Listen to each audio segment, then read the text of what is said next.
What's going on, everybody?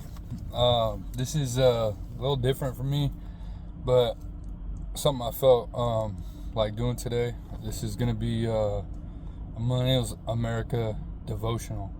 I have my devotional.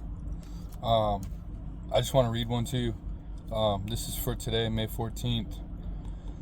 Justice in time. If then you count me as a partner, receive him as you would me. Philemon 1:17. Forgiving someone who has wronged you is hard to do, even at the best of times. Sometimes in our humanity we'd rather seek our own justice. Yet forgiveness is what Paul asked of Philemon. He wanted Philemon to forgive Onesimus, his slave who stole from him and ran away. According to the law of that day, Philemon could have enacted a heavy punishment due to Onesimus' theft and desertion. Paul, however, pleaded with Philemon to follow the higher law of forgiveness. Receive him as a beloved brother, Paul wrote, verse 16. When Onesimus returned to his master, Philemon heard his confession and plea, and heeding Paul's request, Philemon forgave him and freed him. As a result of this forgiveness, Onesimus became a prominent leader in the early church.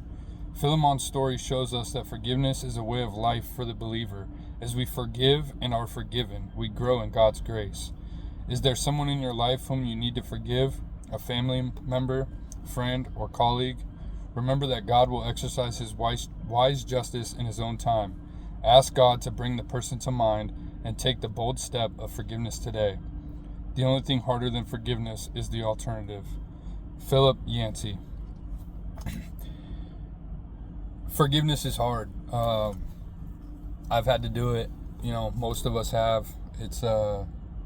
It can be very difficult. I've dealt with it at work, at home, out. Someone cuts you off on the freeway, or cuts you in line at the grocery store, or steals that parking spot, or little things like that. It's easy to jump and get upset about.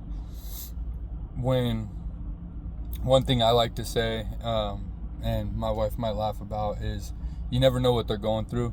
You don't know what's happened in their day, especially when you get cut off on the road. They're speeding down the highway. You don't know what they're going through.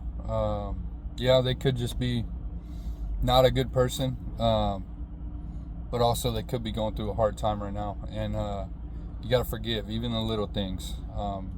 Big things can be much harder to forgive, but in time,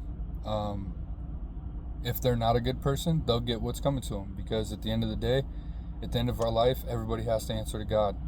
Everybody's going to stand there before his judgment, and your life will be much easier if you can forgive and not hold on to that rage and aggression and pent up whatever it is, frustration or whatever. If you learn to let it go, which I'm still working on. I am a sinner myself, so I know it's not easy, but to hold on to that burden is a lot harder than to let it go. So that's my devotional for today. Hope you guys take something from it. So thank you, and God bless.